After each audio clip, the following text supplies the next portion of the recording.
Praise the lord. ఈరోజు దేవుని వాగ్దానము, యెహోవాయందు నమ్మిక ఉంచువారు కదలక నిత్యము నిలుచు సియోను కొండవలె నుందురు. కీర్తనల గ్రంథము 125వ అధ్యాయము 1వ వచనము. సహోదరి సహోదరులారా, ఈ కీర్తన రాసిన సమయంలో యెరూషలేము రాజ్యాధికారం దుర్మార్గుల చేతిలో ఉన్నట్టుంది. అయితే విశ్వాసులు క్షేమంగానే ఉంటారని, భ్రష్ట పరిపాలన అంతమవుతుందని తన నమ్మకాన్ని కీర్తనకారుడు వెల్లడిస్తున్నాడు. ఈ కీర్తన ఒక ప్రార్థనతో, ఒక ప్రవచనంతో ముగుస్తుంది. యెహోవాలో నమ్మకం ఉంచిన వారిని 3వ వచనంలో నీతిమంతులు అని, 4వ వచనంలో మంచివారని, యథార్థ హృదయులని రచయిత పిలుస్తున్నాడు. నీతి, మంచితనం, యథార్థత ఇవన్నీ దేవునిలో నిజమైన విశ్వాసం వల్ల కలిగే ఫలాలు. దేవుని యందు నమ్మిక ఉంచు వారికి దేవుడు ఎల్లవేళలా తోడుగా ఉంటాడు. దేవుడు మనకు తోడుగా ఉంటే ఆయన అనుమతిస్తేనే తప్ప మనుష్యులు మనకేమీ చేయలేరు. దేవాది దేవుడే మన సంరక్షకుడైనప్పుడు బలహీనులైన మనుష్యులకు మనం భయపడాల్సిన పని లేదు. భక్తుడు ఈ విధంగా అంటున్నాడు, యెహోవా నాకు ఆధారము, కావున నేను పండుకొని నిద్రపోయి మేలుకొందును. 10,000 మంది దండెత్తి నా మీదికి వచ్చి మోహరించినను నేను భయపడను. యెహోవా లెమ్ము, నా దేవా నన్ను రక్షింపుము. నా శత్రువులనందరినీ దవడ ఎముక మీద కొట్టువాడవు నీవే, దుష్టుల పండ్లు విరగొట్టువాడవు నీవే. రక్షణ యెహోవాది, నీ ప్రజల మీదికి నీ ఆశీర్వాదము వచ్చునుగాక అని. ప్రియులారా, యెహోవాను నమ్ముకొని వాడు ధన్యుడు. యెహోవా వానికి ఆశ్రయముగా ఉండును. వాడు జలముల యొద్ద నాటబడిన చెట్టు వలె నుండును. అది కాలువల ఓరను దాని వేళ్ళు తన్నును. వెట్ట కలిగినను దానికి భయపడదు. దాని ఆకు పచ్చగా నుండును. వర్షం లేని సంవత్సరమున చింత నొందదు, కాపు మానదు. కీర్తనకారుడు ఈ విధంగా అంటున్నాడు, నా ప్రాణము దేవుని నమ్ముకొని మౌనముగా ఉన్నది. ఆయన వలన నాకు రక్షణ కలుగును. ఆయనే నా ఆశ్రయదుర్గము, ఆయనే నా రక్షణకర్త. ఎత్తైన నా కోట ఆయనే, నేను అంతగా కదిలింపబడను. ఎన్నాళ్ళు మీరు ఒకనిపై పడుదురు?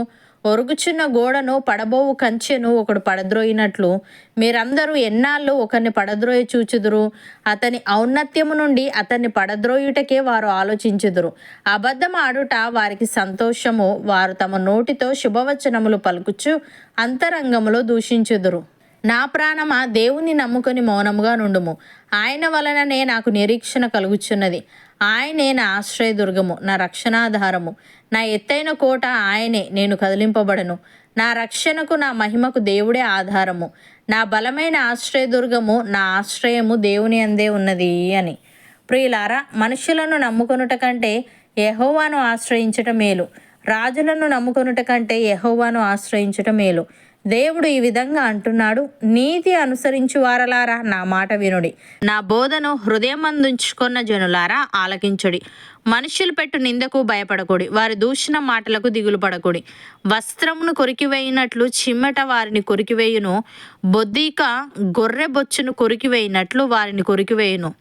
అయితే నా నీతి నిత్యము నిలుచును, నా రక్షణ తరతరములుండును అని.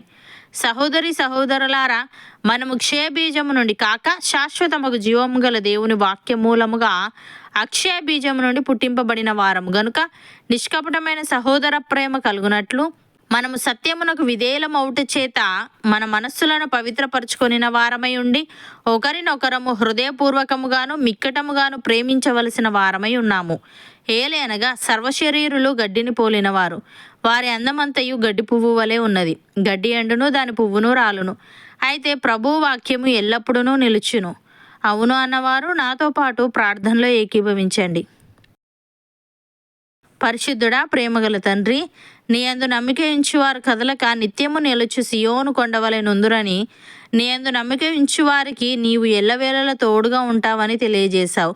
తండ్రి, నీకు స్తుతులు.